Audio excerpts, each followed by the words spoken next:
Wow! Al Pacino! It's not Al anymore. It's Dunk. Dunkachino? Don't mind if I do. Salut tout le monde, c'est Xavier, bienvenue sur Watch Mojo français. Aujourd'hui on se retrouve pour le top 10 des films si mauvais que les gens ont demandé à être remboursés. You're not still upset? Not as much as I was. Pour cette liste, on va s'intéresser à des navets qui ont suscité tant de colère et de déception que le public a exigé d'être remboursé. Avez-vous déjà demandé un remboursement au cinéma? Dites-le moi dans les commentaires.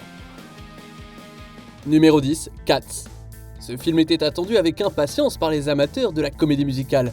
Mais quelle déception! Même avec un super casting, le film a été lourdement handicapé par ses images de synthèse pénibles. La scène des cafards en particulier était plutôt épouvantable.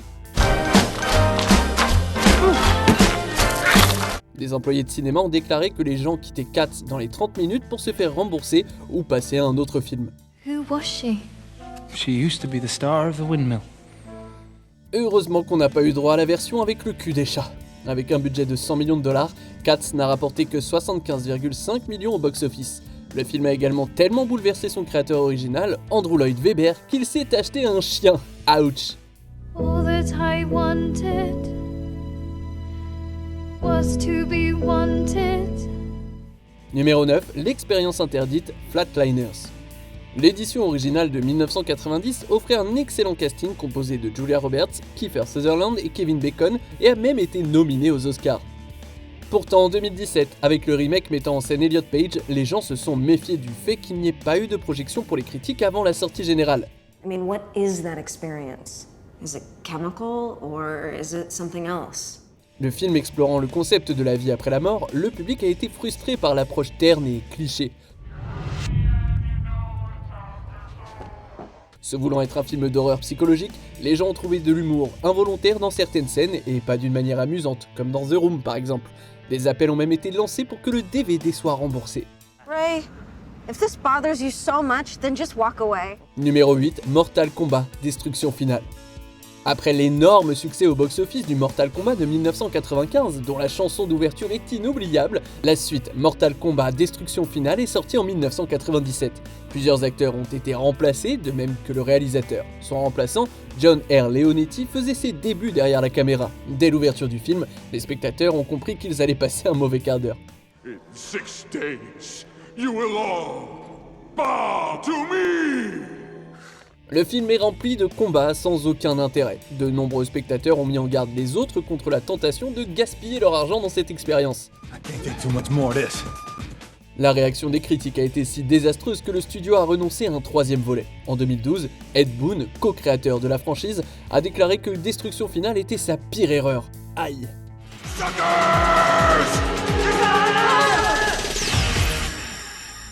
Numéro 7, Slenderman. Compte tenu de la popularité du personnage, on aurait pu s'attendre à ce qu'un film en prise de vue réelle soit un succès. Mais non, ce n'est pas ce qui s'est passé lors de sa sortie en 2018. Les créateurs semblent avoir oublié la règle principale d'un film d'horreur, faire peur.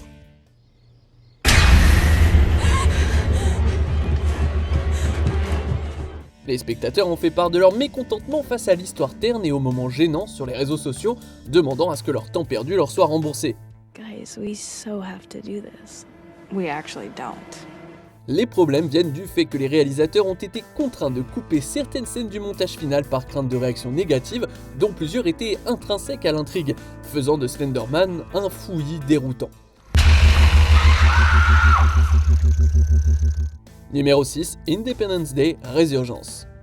À Hollywood, les remakes et les suites sont monnaie courante, ce qui fait dire de l'industrie qu'elle n'a plus d'idée originale. En 2016, on a eu droit à la suite de Independence Day 20 ans après le premier. Même sans Will Smith, les nostalgiques espéraient que ça serait au moins amusant à regarder. He would have loved it. It's too bad he's not here to see it. Mais en prenant place dans les salles de cinéma, ils ont vite regretté. L'une des critiques portait sur les combats, pendant lesquels il était difficile de distinguer ce qui se passait tant les images de synthèse étaient mauvaises.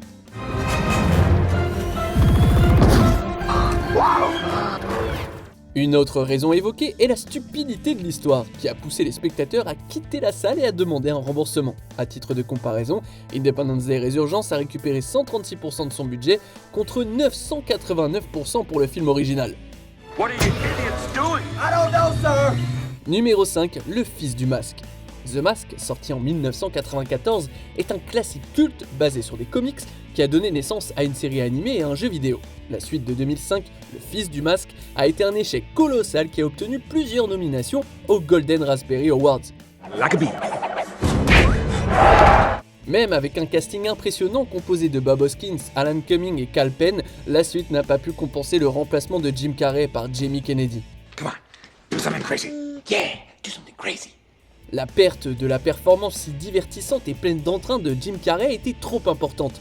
Même des critiques ont envisagé de sortir du cinéma, tandis que d'autres ont souhaité être remboursés. Le budget s'élevait à 100 millions de dollars, mais le film n'a rapporté que 59,9 millions au box-office. This is the crappiest piece of crap in Craptown. Numéro 4, Les Dents de la Mer 4. Les Dents de la Mer, sorti en 1975, est considéré comme l'un des meilleurs films de tous les temps, et en plus, il a inauguré l'ère des blockbusters d'été. Le quatrième volet de la série, sorti en 1987, est aussi digne de mention, en ce sens qu'il a mis fin à la franchise.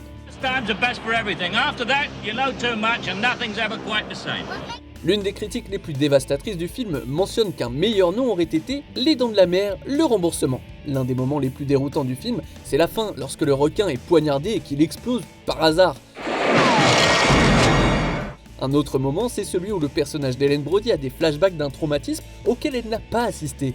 C'est un film bizarre que même l'implication de Michael Caine n'a pas pu sauver, et certains ont affirmé que ce film était en fait l'un des pires de tous les temps. Hang on to your socks, lads. Hey, wait a minute, man. You sure you know how to do this?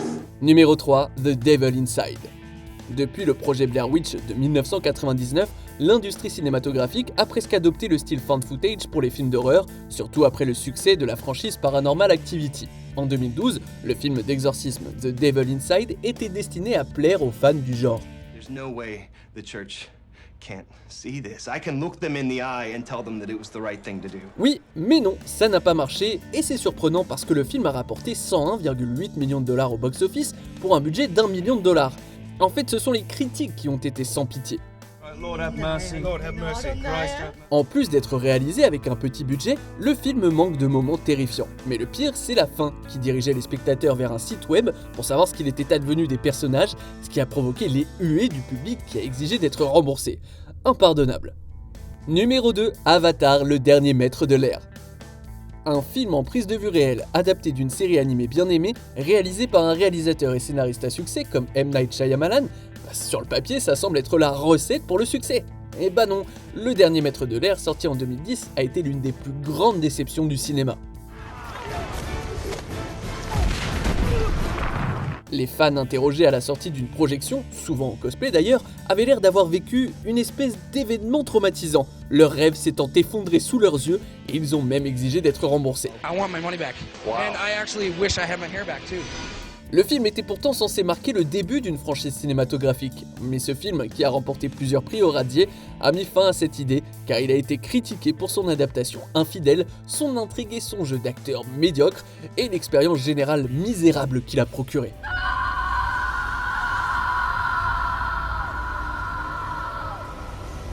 On arrive presque à la fin. Nous publions de nouvelles vidéos chaque jour, alors avant de continuer, abonnez-vous et activez la petite cloche et les notifications sur téléphone pour ne rien rater.